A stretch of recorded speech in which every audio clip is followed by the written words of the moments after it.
Tom Brady made the New England Patriots. Tom short drop, looks left, throws for Edelman, touchdown! Peyton Manning built the Indianapolis Colts. And Manning, he's got it! Manning's got the record! Joe Namath gave the New York Jets historic significance. There was a lot of fuss made about my guaranteeing the victory. I think you get where we're going with this. All it takes is one special player to forever change the direction of a franchise, and to help them enjoy new levels of popularity nationwide. Take these players out of the equation, and, well, it'd become an annual disaster. So with that said, how about we dive into 10 NFL teams that are only loved because of one player?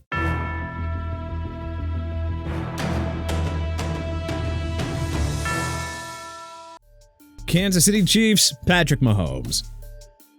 Alright, let's get the most obvious one out of the way first. And by the way, Travis Kelce lovers and Swifties, the Chiefs were already a big deal long before they began dating. And it's all thanks to number 15. The Chiefs were a middling franchise throughout the 2000s and the first half of the 2010s. Remember, this franchise recorded just one playoff victory between 1994 and 2017. And that came against a sorry Houston Texans team in the 2015 wildcard round with Brian freaking Hoyer as its starting quarterback. Basically, this era's Chiefs are the old Tom Brady-led New England Patriots. Nobody cared about these franchises outside of their regions until the non-stop winning commenced. Seriously, what is the difference? Brady and Mahomes each had 3 Super Bowl rings before their 29th birthdays. The Patriots were the NFL's golden franchise for 2 decades and hogged all the primetime game slots. Now, we're in the Chiefs' reign. They're the ones who are playing on primetime seemingly every second week. New football fans love to bandwagon jump and cheer for a winner. The Chiefs haven't had a losing season since 2012.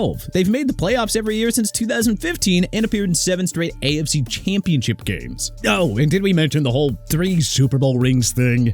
Kansas City had some very good teams under Alex Smith, but nobody outside of KC was really paying any attention to these guys. Now, Mahomes is the league's most accomplished and popular player. Guarantee you that if he retired today, for whatever reason, the Chiefs wouldn't be a global darling anymore. Buffalo Bills, Josh Allen. Similar to the Chiefs before Mahomes, the Bills were stuck in mediocrity for the better part of 2 decades and had practically zero national following. The fans in Buffalo have always been boisterous, passionate, and loyal. But pre-Josh Allen, how many of us knew a Bills fan outside of Western New York? Everything has changed since Allen's breakout season in 2020, where he led Buffalo to its first playoff win in 25 years and its first AFC Championship game appearance since 1993. Allen's laid-back style, relaxed personality, and Superman-like abilities on the field have made him an impossible-to-hate NFL star. He's not a hothead or a whiner like so many other quarterbacks, and he's never out there blaming his teammates, even if his defense and special teams let him down against the Kansas City Chiefs in the postseason every single year. Because so many people hate Mahomes and the Chiefs, Allen naturally attracts more love and attention from folks outside of Buffalo. He's viewed as one of the few heroes who can stand up and fight back against Kansas City. Similar to the anti-Patriots crowd in the 2000s who rooted for Peyton Manning to conquer the evil empire, Allen has single-handedly turned the Bills from a longtime loser into a perennial winner again. All that's missing now is that long-awaited first Super Bowl championship. Minnesota Vikings, Justin Jefferson.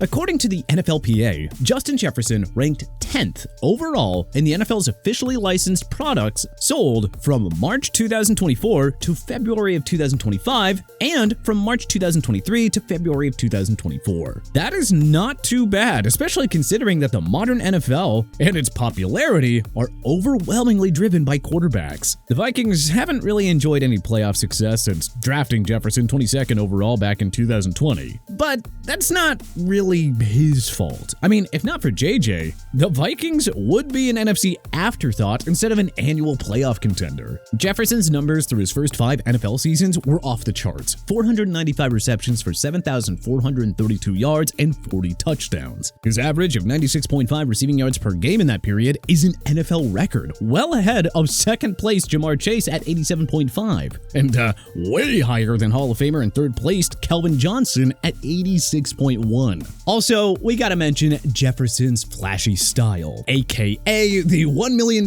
diamond necklace that he wears for games, epic touchdown celebrations, and non-diva antics have actually made him one of the NFL's most universally loved players. He's also the reason why the Vikings have a giant following outside of the Gopher State. In a time where other star wide receivers like Tyreek Hill, Stephon Diggs, George Pickens, and Brandon Ayuk are causing non-stop headaches, Justin Jefferson keeps it classy, humble, and most importantly, fun. That's a guy that every wide receiver can look up to, folks. And heck, they probably should. Jacksonville Jaguars, Travis Hunter. Whichever NFL team drafted Hunter knew that they would enjoy a giant surge in popularity and national following. The Jaguars made the bold move to trade up into the number 2 spot via the Cleveland Browns in order to take the two-way phenom and Heisman Trophy winner. Lo and behold, Hunter quickly shot up the NFL jersey sales leaderboard alongside fellow rookie and former Colorado teammate Shedeur Sanders. Hey, such is life when you're a generational two-way star with the ability to be the NFL's version of Shohei Ohtani. Consider that Hunter also had more than 2 million Instagram followers before his NFL debut. In comparison, 2025 first overall pick Cam Ward had just over 300,000. So, yeah. Honestly, it doesn't really matter how the Jaguars perform as a team. As long as Hunter comes as advertised and lives up to his ceiling, the irrelevant Jaguars will be one of the NFL's new lovable losers. Of course, their popularity will reach an all-time peak if Hunter actually helps the Jags re-emerge as a contender in the AFC. Cleveland Browns, Shedeur Sanders.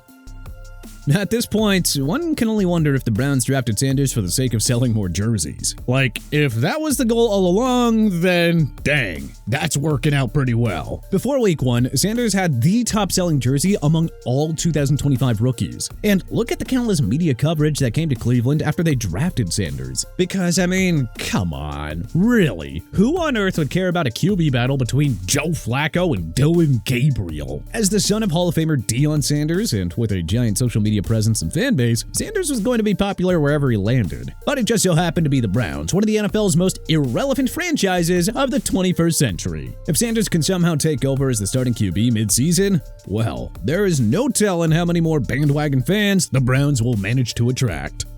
Houston Texans, CJ Stroud.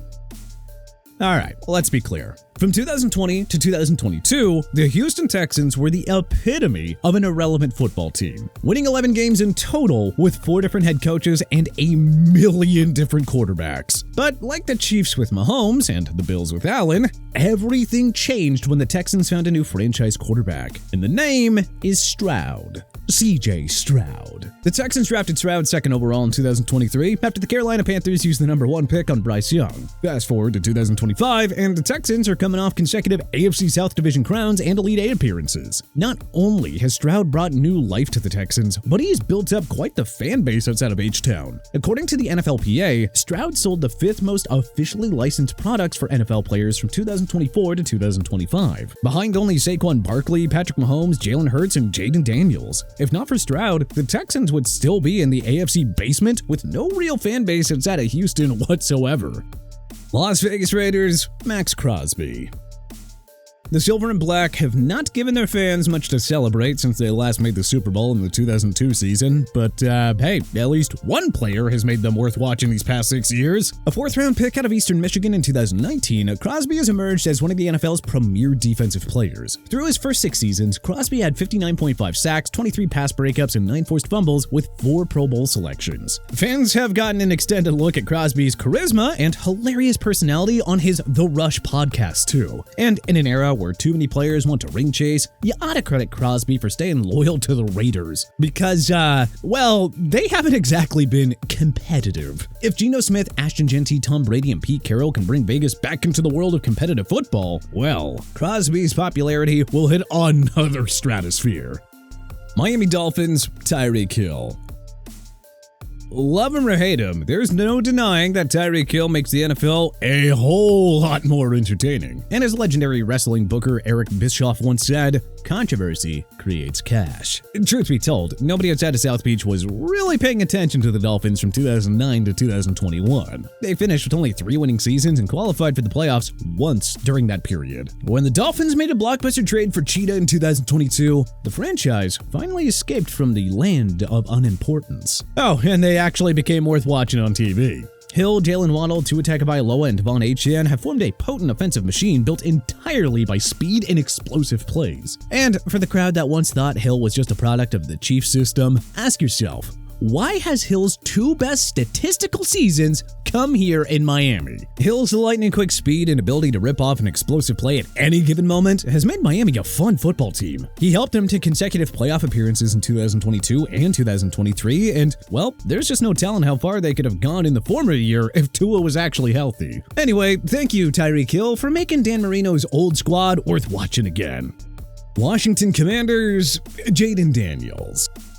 No NFL team endured more internal toxicity, scandals, controversy, and off-the-field embarrassment as much as Washington during the nightmare that was the Dan Snyder ownership era. Snyder was Washington's owner from 1999 to 2022. They made the postseason 6 times, won just 2 playoff games, the last one which was in 2005, and went 164, 220, and 2 while he was in charge. Mercifully, the nightmare finally ended when Snyder sold the Commanders to a group led by Josh Harris in 2023. The Commanders cleaned house and brought in a new GM head coach regime in Adam Peters and Dan Quinn. Second goal after that, find a franchise quarterback to build around. Well, hey, mission accomplished. After they drafted Jaden Daniels with the number 2 pick in 2024. Daniels had arguably the best rookie season in NFL history, leading Washington to 12 wins and its first playoff berth in 4 years. The magical run continued with a wildcard round win over the Tampa Bay Buccaneers, which marked Washington's first postseason victory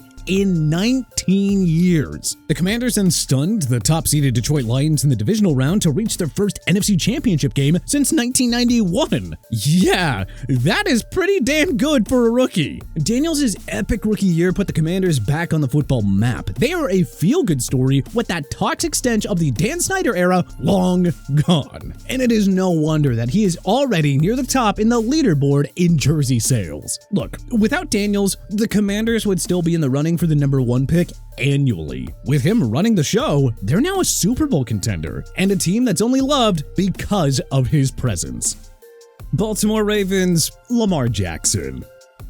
The Ravens had a considerably large fan base outside of Baltimore during the end of the Ray Lewis, Ed Reed, Terrell Suggs era. But after winning Super Bowl 47 and Lewis's swan song year, the Ravens entered a 5-year phase of being stuck in the mushy middle. They only made the playoffs once from 2013 to 2017. Joe Flacco was maddeningly inconsistent. They had no can't-miss stars on offense. And the defense was devoid of, well, a Hall of Fame talent like Lewis and Reed. But everything changed when the Ravens made the bold choice to trade up and select Lamar Jackson with the number 32 pick in 2018. The move was questioned by many scouts and analysts, since some thought that the 2016 Heisman Trophy winner would only make it in the NFL if he switched from quarterback to receiver. Jackson has become a human highlight reel since taking over the offense in the middle of his 2018 rookie year. He's a more durable version of what prime Cam Newton was, and a better passer than what Michael Vick displayed in his prime years. After Lewis's retirement, the Ravens spent 5 years finding a new franchise face to build around, because Flacco was never it. Jackson's explosive running style, pinpoint accuracy, and improvising skills have put him in the same stratosphere as Mahomes and Allen in terms of QB entertainment value. At this rate, I don't think it's a stretch to think that Jackson will one day unseat Lewis as the Ravens' franchise GOAT.